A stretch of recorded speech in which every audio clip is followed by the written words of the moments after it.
స్త్రీ వెనక సంపూర్ణమైనటువంటి ఒక కుటుంబం అనేది ఉంటుంది. ఒక సంపూర్ణమైనటువంటి కుటుంబానికి ఒక మూలం స్త్రీ అనంటే.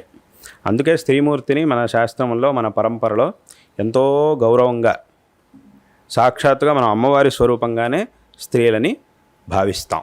అలాగే చూడాలి అనే మనకి శాస్త్రములు చెబుతున్నాయి. విశేషంగా దుర్గా సప్తశతిలో ఒక మాటే ఉంది. ఏమిటి? విద్యా సమస్త స్తవదేవి భేదా స్త్రియ సమస్త సకల జగత్సు అని ఒక మాట ఉంది.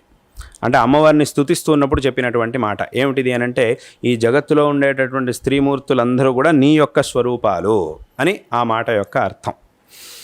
కాబట్టి అటువంటి ఆ ఒక స్త్రీ వెనక సంపూర్ణమైనటువంటి ఒక కుటుంబమే ఉంది. కాబట్టి అటువంటి స్త్రీలని ఎంతో మనం గౌరవంగా చూడాలి. వాళ్ళ విషయంలో చాలా గౌరవంగా చూడాలి. వాళ్ళకి కావాల్సినట్టు వాళ్ళని చక్కగా చూసుకోవాలి. ఆ బాధ్యత అందరికీ కూడా ఉంది. అదేవిధంగా ఈ కుటుంబ వ్యవస్థ అనేది ఏదైతే ఉందో ఇది చాలా ముఖ్యమైనటువంటిది.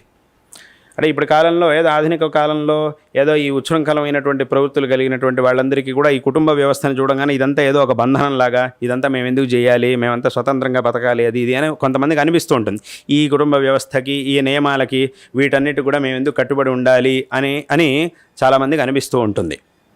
కానీ దీని యొక్క వాస్తవికత ఏమిటి అనేదాన్ని అందరూ కూడా, దీని యొక్క వాస్తవికత ఏమిటి, దీని యొక్క గొప్పతనం ఏమిటి అనేదాన్ని అందరూ కూడా చక్కగా తెలుసుకోవాలి.